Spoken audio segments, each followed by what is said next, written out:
북한은 대한 정확한 표현은 북한은 세습 통치에 기초한 노예 사회입니다. 북한은 월급으로 살아갈 수 없는 사회입니다.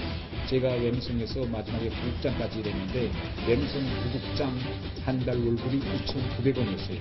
2,900원이면 북한에서 국밥 한 그릇도 사 먹지 못할 돈입니다. 이제가 아니라 오직 북한의 김씨 일가만을 위해 존재하는 하나의 거대한 노예와 같은 노예 사회를 구축했습니다. 북한 사람들은 과연 결국 이런 북한 체제, 임금은 체제에는 미래가 없다라는 걸 지금 느끼고 있습니다.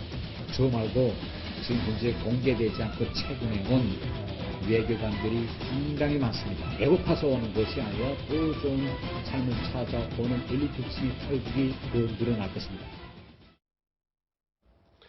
대한민국 대통령 선거에서 북한 변수는 떼놓을래야 떼놓을 수 없습니다. 이틀 뒤 미국의 트럼프 정부가 출범을 하게 되면 북한의 김정은 정권과 어떻게 맞설지 주목되는 장면입니다. 최근 망명한 태영호 공사는 김정은 체제의 은밀한 치부를 하나씩 풀어내고 있습니다. 같은 외교관 출신 첫 탈북자인 고영한 국가전략안보연구원 부원장 모시고 태영호 엑스파일을 좀 더 알아보겠습니다. 네, 어서 오십시오. 안녕하십니까. 네, 먼저 지금 북한의 기록 영화에서 김정은이가 지금 다시 다리를 절뚝이는 장면을 이게 내보냈습니다. 기록 영화면 북한이 직접 모든 걸 관장하는 건 아닙니까? 건강이 안 좋아진 겁니까? 바로 어제 북한 텔레비전에서 방영된 기록 영화, 북한에서 기록 영화라고 여기는 다큐멘터리라고 하는데 김정은의 이제 그 업적과 활동을 소개하는 다큐멘터리에서 김정은이가 원산 구두 공장이랑 참관을 했는데 다리를 절면서 계단을 올라가요. 네, 지금 저렇게 지금 다리를 절고 올라가는데 지금 저 사람의 체중이 125에서 130kg로 추정을 하고 있습니다.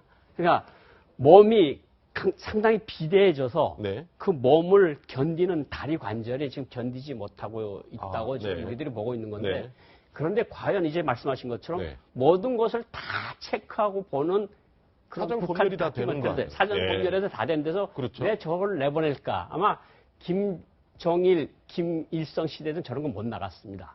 저런 게 못 나가고 그래서 저희들도 저걸 이상하게 좀 생각을 하고 주의 깊게 보고 있는데 저 사람이 생각은 그런 것 같습니다. 내가 이렇게 다리를 절면서까지 인민들이 생활을 향상시키기 위해서 이렇게 다니는데 이렇게 모든 걸 챙기고 있다. 모든 걸 챙기고 있다. 구두 공장도 가고 젓갈 공장도 가고 김치 공장도 가고 너네들은 도대체 뭘 하고 있느냐. 그리고 일부 사람들은 북한 주민들은 저거 보면서 약간 감동을 할 수도 있는 건데 오히려 그런데 이제 다른 쪽 약간 비판적인 시각에서 보는 북한 주민들은 저 사람이 지금 나이가 33살인데 저렇게 아파서 어떻게 할까 이런 거죠. 그리고 우리가 보건대 전문가들이 보건대도 저 사람 문제가 있을 수 있다. 그러니까 저거는 사실 나오지 않아야 될 장면들이 나오는 거라고 생각을 합니다. 알겠습니다. 자, 태영호 공사가 어제 한 정당의 간담회에 참석해서 김정은에게도 비선 실세가 있다. 이런 발언을 했습니다. 마치 지금 우리나라에서 최순실, 비선 실세 얘기가 지금 어떻게 연결이 될 만한 내용인데 어떤 내용인지 한번 들어보시겠습니다. 외부 세계에서 이야기하기 힘든 특수한 사회입니다. 북한에는 실제 권력을 가지고 있지만 대외적으로 보이지 않는 비선 실세 라인과 실제 언론에 공개되고 있는 그런 라인이 있습니다. 한국에서 생각하는 것처럼 그 어떤 컨트롤 타워가 아닙니다. 모든 부서에서 올라오는 정책을 모아서 김정은한테 전달하고 김정은의 지시를 하다라는 이런 3층 서기실인데 그 밑에 중앙당 조직 지도부가 있어요. 그건 3층 서기실로부터 한 200m 떨어진 곳에 중앙당 조직부청사가 딱 있는데 이 중앙당 조직부의 부부장, 과장들이 쫙 있어가지고 이 3층 서기실, 중앙당 조직부에서 북한사의 전반을 이제 통제하고 운영합니다. 자, 3층 서기실이라는 곳이 이른바 공개되지 않은 곳이다. 북한 텔레비전에서 그 김정은 사무실이라고 노동당기를 나오는 그 총사가 3층입니다. 그것을 흔히 3층이라고 표현하거나 3층 서기실이라고 표현하는데 그거를 북한 정확한 용어로 하면 조선노동당 중앙위원회 조직지도부 서기실입니다. 그런데 조직지도부 서기실. 그걸 조금 돌리면 김정은 서기실이고, 네. 그거를 다시 한국식으로 바꾸면 청와대 비서실하고 같은 겁니다. 청와대 비서실이다. 거기에 이제 담당 부부장들이 있어서 네. 뭐 당생활 담당, 뭐 외교 담당 이런 네. 부부장들이 있어서 각 분야를 좀 관장을 하고, 네. 요가 동시에 이제 당 중간에 조직 지도부라는 게 병행적으로 놓여 있으면서 이 두 개를 가지고 북한 사회를 통제한다. 네. 그런데 바로 저 3층 서기실에서 일하는 부부장들하고 당중앙위원회에서 일하는 조직지도부 부부장들이 비선 실세다. 그러니까 정확한 표현을 하면 막후 실세다 이렇게 막후 실세다라고 말씀을 드릴 수가 있고, 네. 그 사람들을 통해서 모든 정책적 보고가 올라가면 김정은이가 보고 사인을 하면 다시 전달하고 의견을 주고 하는 것이 3층 서기실이라고 할 수 있습니다. 자, 그러면 우리가 익히 알고 있는 황병서 총정치국장이나 최룡해 당 부위원장, 자, 이런 사람들, 뭐, 김영남, 이런 사람들은 되게 뭐, 당 서열이 있지 않습니까? 되게 국가 서열이 이렇게 매겨져 있지 않습니까? 그리고 우리나라 웬만한 국민들도, 저 사람이 누구 정도는 아는데. 그럼 그 사람들은 이미 그 정도의 실세가 아니다는 얘기입니까? 지금 어떻게 봐야 돼요? 그러니까 그게 좀 두부모처럼 자르기가 힘든데, 힘들다. 그런데 실질적으로 김영남 최고상임위원장 같은 사람은 자기 운전기사까지도 임명을 못한다. 허수아비다. 그런데 황병서나 최룡해는 그 정도까지는 아니고, 그래도 어느 정도 권력을 쓴다. 그렇지만 실질적으로 모든 것을 인사를 이동을 하고 승진을 시키고 표창장을 준다 그러죠. 표창을 하고 징계를 매기고 하는 것은 당중앙위원회 서기실과 당중앙위원회 조직지도부에서 모든 것을 하니 실질적인 권한은 3층 서기실과 조직지도부가 하는 것이 맞다. 그래서 우리로 말하면 막후 실세 부서가 두 개를 꼽으라면 김정은 서기실과 조직지도부다 이렇게 정리를 할 수 있을 것 같습니다. 자, 그래서 여기 이제 조직지도부 제1부부장인 조현준 이런 사람들이 실제로는 더 힘을 발휘한다. 그렇죠. 이렇게 봐야 된다고요. 조현준, 김경옥, 박태성 지금 많이 쫓아다니고는 조영원 조직지도부 부부장, 저는 서기실 부부장이라고 분석을 하고 있는데 이런 사람들이 실질적으로 북한 모든 인사를 움직이고 누구를 책보를 주고 누구를 강등을 해서 수용소에 보내고 하는 것을 결정을 짓는 실지 막후 실세들이다. 그동안 저희한테 잘 많이 노출이 크게 안 됐기 때문에 이제 태영호 공사 얘기가 좀 눈길을 끌었습니다. 자, 태영호 공사가 이렇게 얘기했습니다. 북한의 4대 아킬레스건이라고 구체적으로 얘기했는데 벼락치기 후계자, 이 좀 본인의 출생의 비밀, 그 다음에 이런 주민들을 상대로 한 이 세뇌 교육이 좀 약해지고 있고 좀 이런 배신의 우려가 있다. 자, 이걸 굳이 4가지 정도를 얘기했다면 주로 어떤 생각이 있었을 것 같은지. 그러니까 벼락치기 후계자라고 하는 거 첫 번째 꼽은 거는 뭐냐면 김정일이가 2008년 8월 달에 뇌출혈로 쓰러집니다. 쓰러지기 전까지는 김정일의 마음에 누가 후계자인지 아무도 몰랐습니다. 그래서 처음에는 김정일이가 아픈 데서 깨어나서 가을에 2008년 가을에 9월, 10월 달에 간부들을 데리고 다니면서 이제 후계자 소리를 할 때 이게 정철인가, 에릭 클립턴 공연을 보러 갔던 김정철인가 아니면 김정은인가 다 몰랐다고 해요. 그런데 결국은 이 북한에서는 김정일이가 여러 부인들을 두고 있지 않았습니까? 이 자식들을 철저하게 격리를 시킵니다. 그리고 김일성은 원래 만경대에서 태어났다 그래서 만경대 가문이라 그러는데 만경대 가문에 김일성의 동생들이 있고 조카들이 있고 김정일한테는 삼촌 같은 고모, 이모들 다 있는 거 아니겠습니까? 그 가문들도 김정은이가 누군지를 아무도 몰랐다. 그런데 갑자기 나타나는 거 보고 깜짝 놀랐다. 그리고 김정은이는 자기 고모가 누군지 삼촌이 누군지도 얼굴 한번 못 봤다는 게 지금 정설로 굳어지고 있는 거거든요. 그러니까 갑자기 아프고 깨나 보니까 위험하다.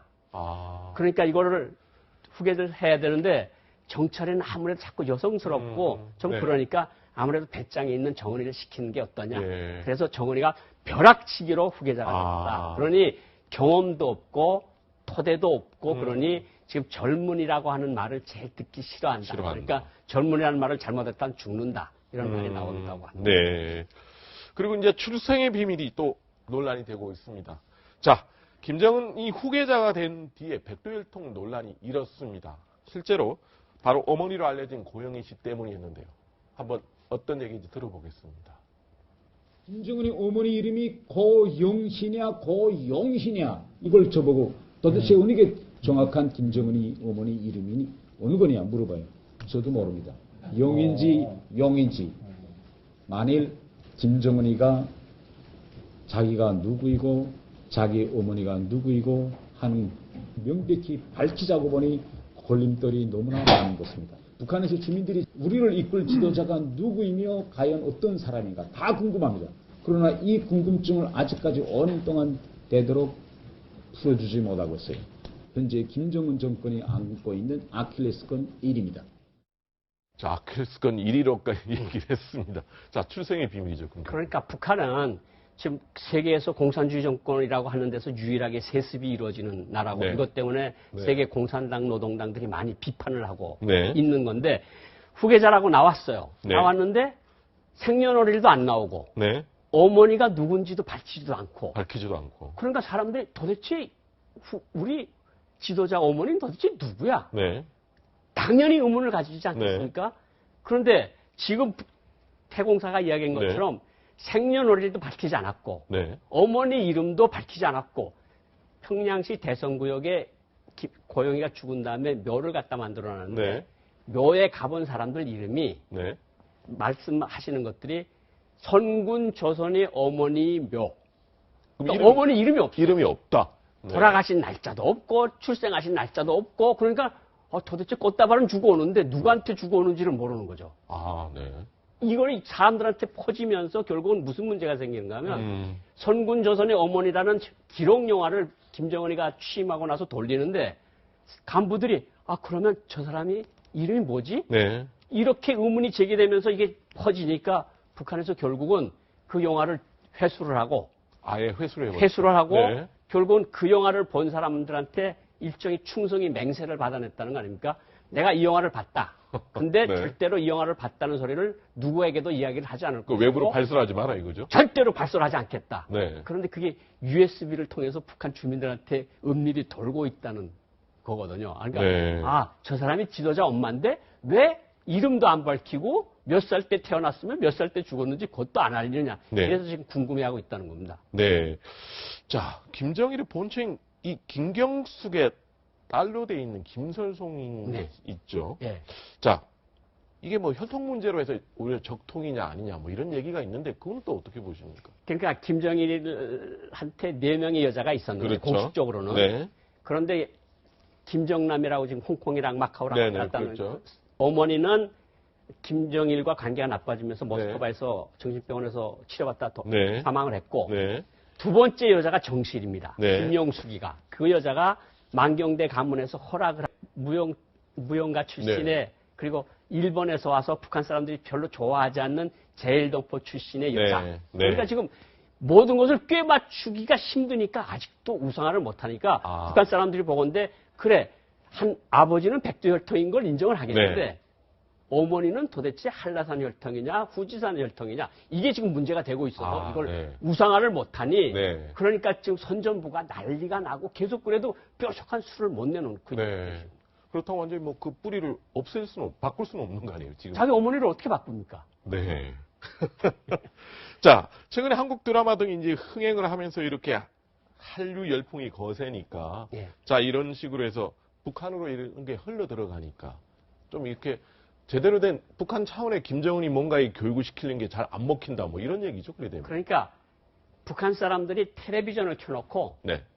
그냥 하루 종일 하는 소리 똑같은 소리니까 음. 안 보다가 네. 이제 영화나 재미난 거 외국 영화 할 때만 조금 네. 영화를 켜놓고 보는데 네. 대신에 저녁에 노트텔 같은 거나 우리 옛날에 PMP 같은 걸 통해가지고 이불을 쓰고 한국 드라마를 보는데 드라마를 보는 이유가 뭔가 하면요. 그 사람들이 속이지 않는다. 남쪽 생활을 그대로 알 수 있고 발전을 네. 알 수 있다. 재미나다. 그러니까 한국 선전을 이라고 생각을 안 하고 잘 보는 거죠. 그러니까 네. 머릿속에 점차 한국에 대한 생각들이 많아지고 자꾸 고민을 하고 이게 한국이 정말 우리가 생각했던 것보다 훨씬 잘 살고 훨씬 자유롭고 풍족한 나라구나. 네. 이런 거가 들어가니까 세뇌 교육이 제대로 먹히질 않는다는 뜻이죠. 아, 그렇습니까? 자, 태영호 공사가 아마 북한의 마지막 치명적 약점으로는 자신과 같은 엘리트층의 탈북이라고 말했습니다. 그 숫자가 실제로는 적지 않다고 했습니다. 한번 얘기 들어보시겠습니다. 엘리트층이 지금 김정은에게 등을 돌려대고 있습니다. 김정은 체제에는 미래가 없다라는 걸 지금 느끼고 있습니다. 더 좋은 삶을 위해서 찾아오는, 말하자면 배고파서 오는 것이 아니라 더 좋은 삶을 찾아오는 엘리트층의 탈북이 더 늘어날 것입니다. 제가 이 자리에서 말할 수 있는 것은 뭐냐면, 지금 언론에 북한 고위 그 탈북, 외교관으로서 탈북해 온 사람으로서 저만 공개돼서 그러는데, 저 말고 지금 현재 공개되지 않고 최근에 온 외교관들이 상당히 많습니다. 제가 그분들을 대표해서 이 자리에서 뭐 그분들을 다 공개하는 건 제가 부적절하다고 생각합니다. 제가 느끼기에 저 마지막 대목이 상당히 좀 저희가 좀 눈길을 끌었습니다. 이렇게 얘기했죠, 태공사가. 자, 지금 언론에 북한 고위급, 이른바 외교관급 탈북은 본인만 공개돼서 그렇지 저 말고도 지금 공개되지 않고 있는, 그런데 최근에 이렇게 탈북한 고위 외교관들이 상당히 많다. 예. 그러면 이 상당히 지금 이제 김정은 정권의 등을 돌린 이 엘리트의 배신이 이루어지고 있다는 건데 예. 얼마나 됩니까? 저도 정확한 수치를 뭐 우리 네. 여권에서 실질적으로 일을 하고 있고 다른 네. 기관에서도 일을 하고 있는 사람들이 있는데 뭐 주재관까지 포함한 외교 요건을 가지고 해외 공간에 나갔던 사람들을 의미를 하는 겁니다. 네, 네. 태공사가 얘기를 그러니까 외교관 여권을 외교관 네. 여건을 가지고 나가 있던 주재관 그리고 외무성에서 파견한 외교관까지 해서 적지 않은 숫자고 그 숫자가 최근 몇 년 동안에 두 자리 숫자 이상이 된다고 제가 말씀을 드릴 수가 있을 것 같습니다. 두 자리 숫자 이상이다.